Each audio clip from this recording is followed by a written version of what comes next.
Evangelho de Marcos, capítulo 8, a partir do verso de número 11. Então, acompanhe comigo na sua Bíblia a leitura desse texto. Os fariseus chegaram e começaram a discutir com Jesus, e tentando, pediram-lhe um sinal vindo do céu. Jesus, porém, arrancou do íntimo do seu espírito um gemido e disse: por que esta geração pede um sinal? Em verdade lhes digo que nenhum sinal será dado a esta geração. E deixando-os, tornou a embarcar e foi para o outro lado. Deixe a sua Bíblia aberta, vamos orar mais uma vez. Senhor, muito obrigado pela oportunidade que o Senhor mesmo nos deu de cantarmos ao Senhor. O que para nós, sem dúvida alguma, foi um grande deleite cantar essas canções. Vir à frente, nos unirmos uns aos outros em oração, na intercessão, nos unirmos uns aos outros, cantando e nos tornando um coro de uma só voz. E agora o privilégio que temos de ouvir a Tua palavra. Muito obrigado, Deus, por tudo isso. E que o Senhor nos fale ao coração através do texto da Tua palavra, Pai. Que hoje possamos ter em nossos corações mais um marco em nossas vidas, ó Pai. Esse mesmo estabelecido pelo Senhor em nossos corações. Oramos assim em nome de Jesus. Amém e amém.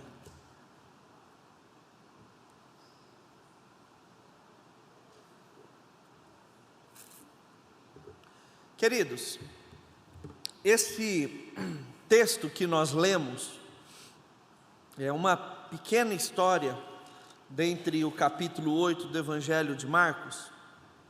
Ele é extremamente significativo.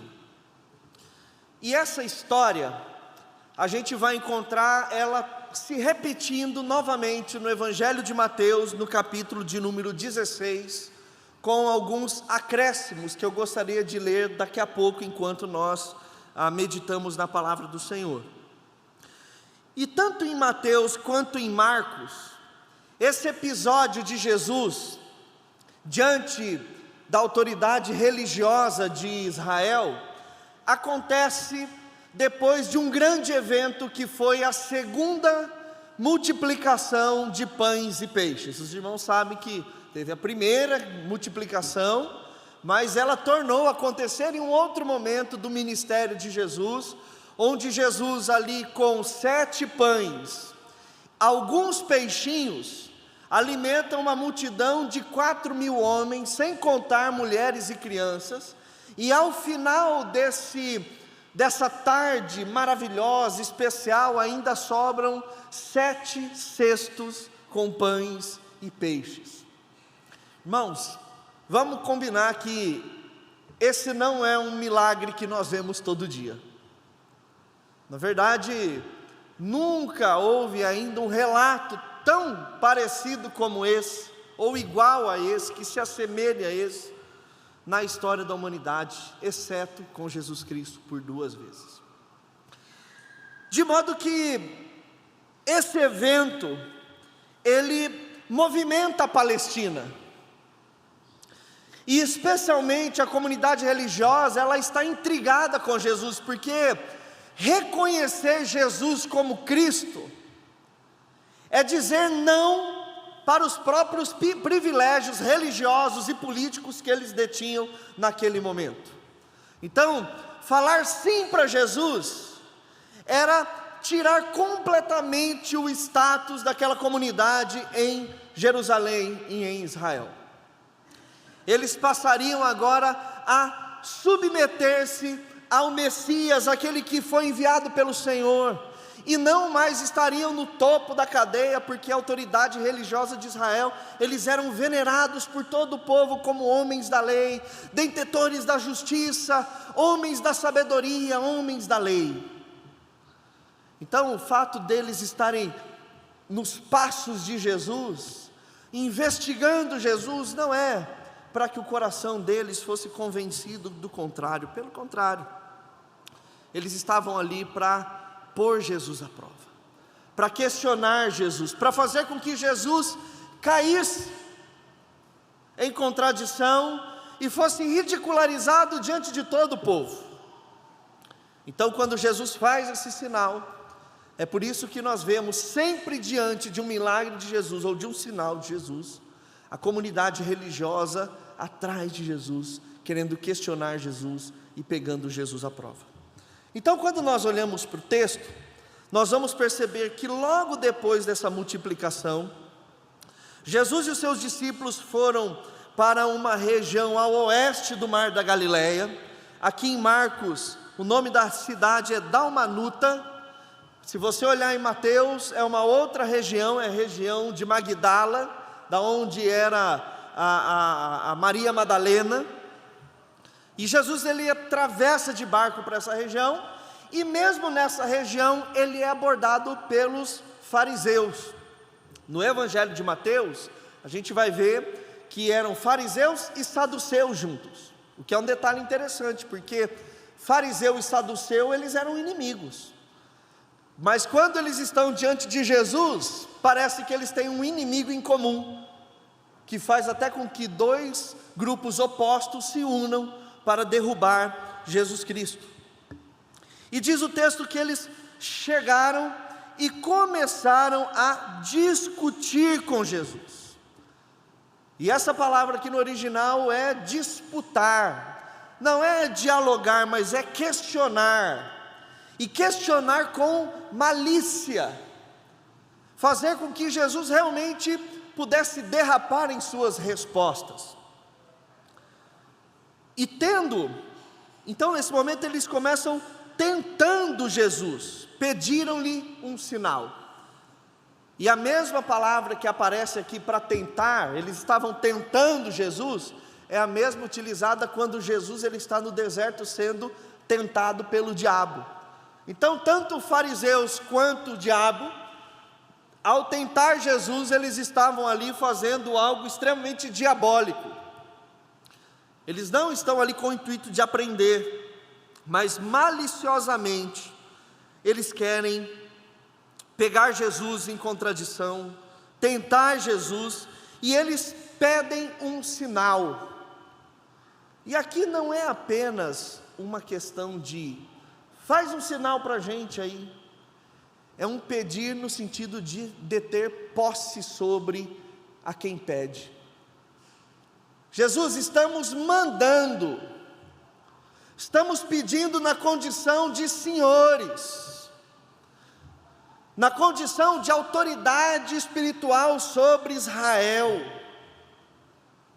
Nos dê um sinal vindo do céu. Por que também vindo do céu? Lá em Deuteronômio, se nós formos estudar as instruções sobre o ofício do profetismo, do profeta, algumas vezes nós vamos perceber Deus orientando que não é o fato do profeta fazer sinais e prodígios, que ele pode ser considerado como um profeta da parte de Deus. A mensagem tem que estar conectada com a lei.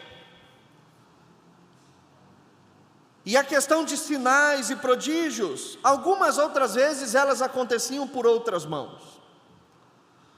Mas o que a comunidade ela sabia é que o que é impossível para um ser humano comum é fazer com que Deus, que sustenta o céu com suas mãos, o Criador do céu e da terra, dos luminares, aquele que mantém tudo com sua providência divina, aquele que manda sol, aquele que manda chuva, aquele que faz o vento, aquele que traz frio e calor, aquele que sustenta a terra, aquele que sustenta o insustentável pelos homens.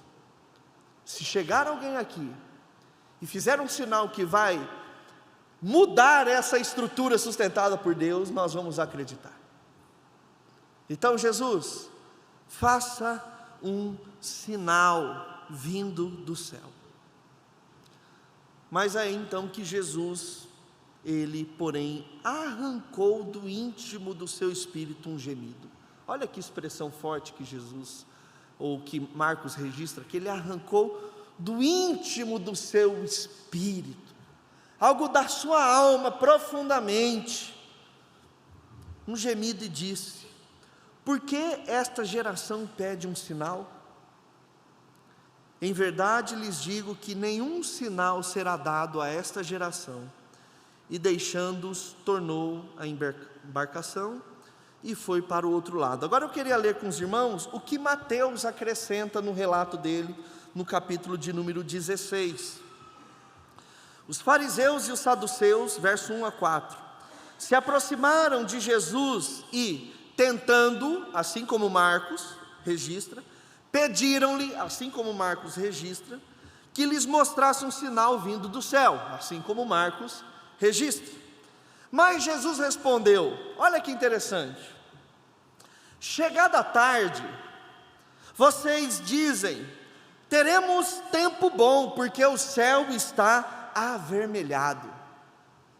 E pela manhã vocês dizem, hoje teremos tempestade, porque o céu está de um vermelho sombrio.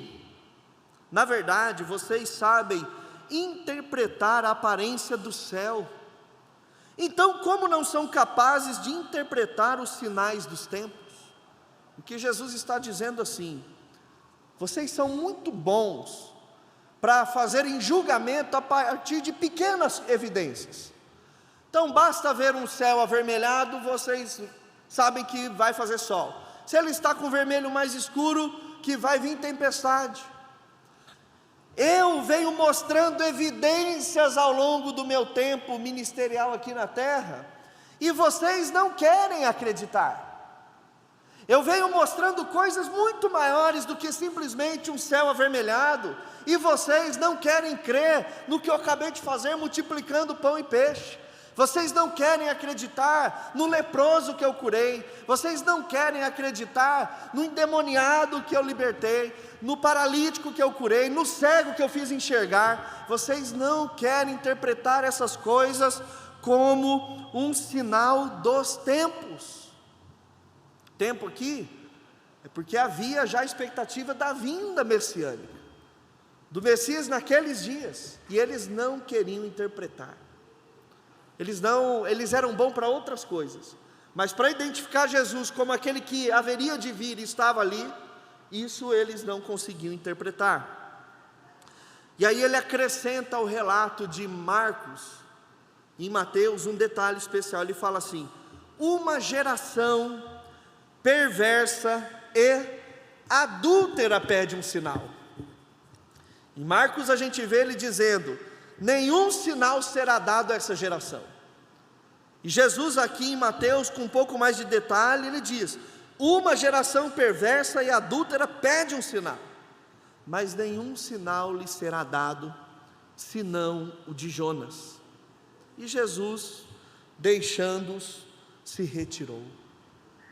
Interessante como as duas histórias elas vão se completando, elas vão acrescentando riqueza a essa narrativa, tanto escrita por Mateus quanto escrita por Marcos. E vale a pena aqui também notar alguns detalhes sobre essa questão da geração. Se nós lembrarmos, a primeira geração era considerada Israel do Antigo Testamento. E essa geração de Israel do Antigo Testamento, eles também foram incrédulos diante da promessa do Senhor. Os irmãos se lembram que mesmo depois que eles viram os sinais e os prodígios do Senhor, na saída do Egito, com as pragas, com o mar vermelho se abrindo, quando eles chegaram no outro lado, eles duvidaram. O Senhor nos tirou do Egito para fazer-nos morrer no deserto, e Deus fazia cair do céu maná, cordonizes, os sapatos deles e as roupas não se desgastavam, Deus mandava coluna, a nuvem durante o dia, coluna de fogo durante a noite, para dar sombra e para esquentar do frio. E mesmo assim, o povo era rebelde, tinha um coração duro. Mas uma coisa interessante no Antigo Testamento aconteceu também, que mesmo tendo uma geração incrédula, tinha uma geração e um povo que cria. Se nós olharmos Hebreus capítulo 11, nós vamos ver lá a galeria dos heróis da fé, daqueles que criam na promessa. E qual promessa era essa? A vinda do Messias, a vinda daquele prometido em Gênesis 3,15, aquele que pisaria na cabeça da serpente, trazendo redenção final e eterna para a humanidade. Os grandes patriarcas, eles criam na promessa, e Deus creditou bênção na vida deles por isso. Vamos abrir lá em Hebreus, no capítulo 11.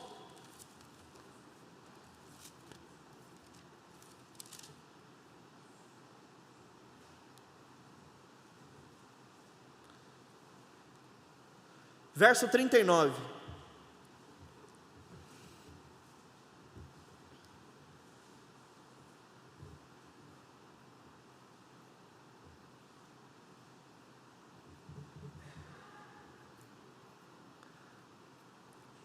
Então aqui no capítulo 11 a gente tem a história dos heróis da fé, que começa com os primeiros heróis, os patriarcas, depois Moisés, os israelitas em Canaã. E aí o verso 39 diz: todos esse pessoal, mesmo tendo obtido bom testemunho por meio da fé, aqui fé, lembre-se, crer na vinda do Messias, então a gente pode substituir fé por isso.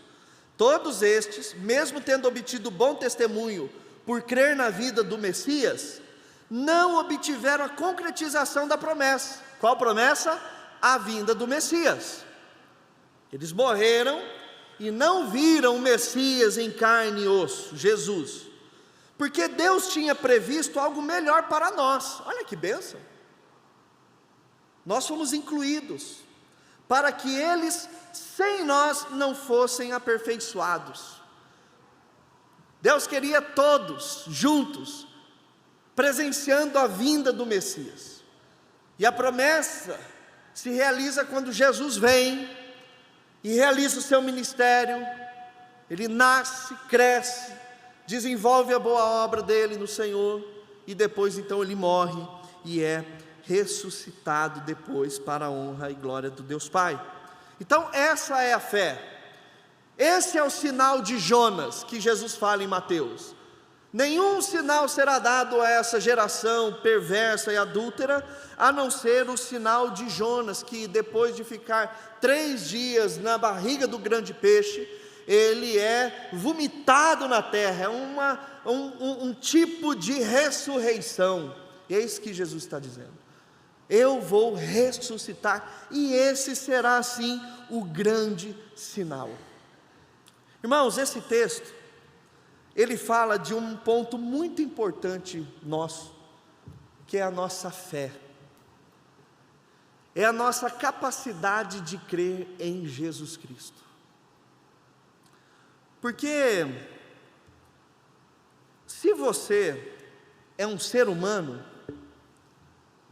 com certeza você já duelou no seu coração com a sua fé. Quem nunca, estando na igreja, falou assim: que loucura é isso?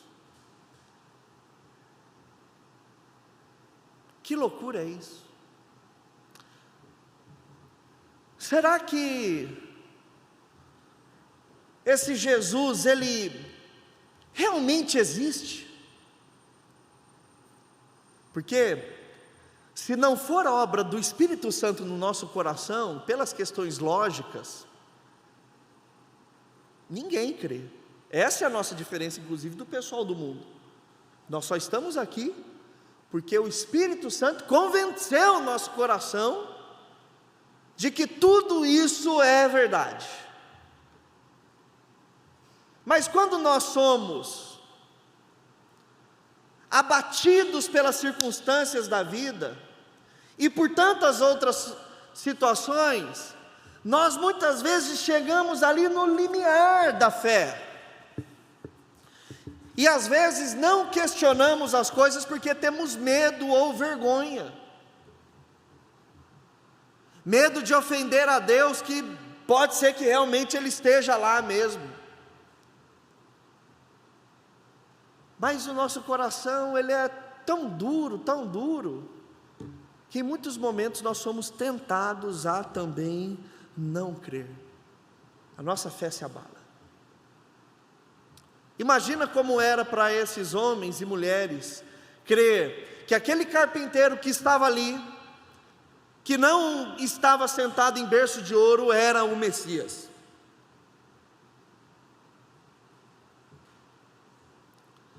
E às vezes a gente pode falar assim: não, pastor, jamais eu duvidei, jamais minha fé chegou a esse ponto de questionar.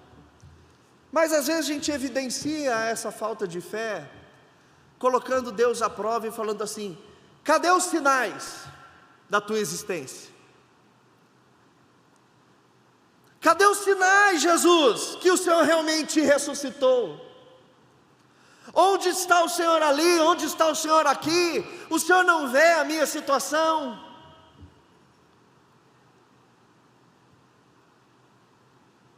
Porque no discurso tudo é muito lindo, na oração é tudo muito bonito, mas na vida prática, o que nos falta é o sinal, para que Jesus se evidencie diante dos nossos olhos que Ele de fato é o Messias. Porque essa geração perversa e adúltera que Jesus está confrontando e exortando aqui, também é a nossa geração. Por que que nós também somos uma geração perversa? Porque nós somos injustos. Porque para um monte de coisa da nossa vida, basta um pequeno sinal e nós já estamos apostando as nossas fichas nisso. Mas quando se trata de Jesus Cristo, nós queremos provas, sinais. Quando nós estamos especulando no mercado financeiro, basta um movimento da bolsa e vamos investir o dinheiro. Tem alguma oportunidade falando que o grande trabalho dos próximos 10 anos é que nós apostamos as nossas fichas ali, mesmo sem ter garantia que vamos chegar ao final do dia vivos. Agora, quando se trata de Jesus Cristo, nós somos muitas vezes reticentes, nós esperamos, e queremos que Deus dê provas cabíveis e visíveis, para que a gente possa realizar alguma coisa, e dar os passos de fé. Os nossos irmãos do Antigo Testamento, eles tiveram fé no Cristo que viria. Nós somos ainda mais privilegiados, porque nós estamos crendo no Cristo que veio. Nós temos relatos da vida de Jesus, nós temos testemunhas, nós temos pessoas que morreram por Ele. Os nossos irmãos do Antigo Testamento, eles não tinham isso. E assim a nossa fé ainda colhe sinais, quer sinais. A nossa geração, ela é também adúltera, pois a devoção pessoal não exige esse mesmo critério para outras coisas da vida. Tem muita coisa que a gente não exige sinal para tomar decisão, para fazer. Por exemplo, quando foi a última vez que você orou a Deus para fechar um negócio, ou para adquirir alguma coisa? A gente não precisa de sinal para essas coisas, né? Mas para outras coisas a gente sempre exige que Deus nos dê, porque a nossa devoção aos deuses do nosso coração não precisam de sinais, mas ao Deus da nossa vida parece que sempre é necessário um sinal. Mas o grande ponto que eu queria destacar para nós, meus irmãos, é que se não for Cristo, nós não temos nada. Cristo é a nossa esperança ao final da nossa vida. A única coisa que nos faz ficar em pé é saber que quando nós fecharmos os olhos para essa vida, nós abriremos na outra e veremos Jesus Cristo vindo nos abraçar. Essa é a única esperança que nos resta. O resto não importa. Porque pode ser que nessa vida a gente não vai ter mais nenhum sinal, e Jesus está dizendo: por que vocês querem um sinal? Eu já fiz, eu já me mostrei, eu já fui o sinal. Mas como esperança, no Antigo Testamento foi anunciado que eu viria, eu vim. No Novo Testamento diz que eu voltarei e eu vou voltar. E o grande marco de Marcos 8 para as nossas vidas é simplesmente: creia em Jesus Cristo de uma vez por todas. Ele é real, Ele vive, ontem, hoje e para todo sempre. O que dá esperança para nosso dia de amanhã é acordarmos e saber: Ele vive, Cristo está vivo e eu me encontrarei com Ele um dia. Eu me encontrarei com Ele um dia.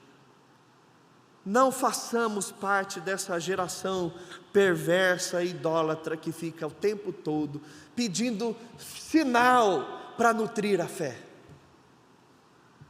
Porque os fariseus, eles não queriam um sinal para crer em Cristo.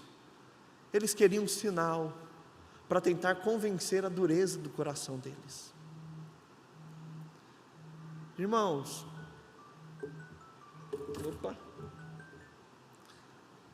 para que nós queremos um sinal se já vimos a Cristo? Há um provérbio chinês que diz o seguinte, que o sábio, quando enxerga a lua, ele não precisa mais do dedo de quem indicou a lua, enquanto o tolo fica olhando para o dedo daquele que indica a lua. Como que ficaria isso na ilustração? Eu chego para o Carlinhos e falo: Carlinhos, onde está a lua? No céu. Você não está vendo, a lua está lá. A partir do momento que ele apontou, eu sigo o olho, eu vejo a lua, ela está lá. A partir do momento que eu vi a lua, eu não preciso mais do dedo dele. Os sinais, eles foram importantes para que nós pudéssemos ver a Cristo. Mas a partir do momento que eu vejo a Cristo, eu não preciso mais dos sinais. João, capítulo 20, verso 31 e 32, quando ele está encerrando o livro dele, ele diz que os sinais que Jesus realizou e foram registrados têm um objetivo: mostrar que Ele é o Cristo, o Filho do Deus vivo. É igual placa de trânsito. Quando você vai chegar num lugar que você não conhece, as placas são importantes, mas depois que você aprende o caminho, a placa é irrelevante.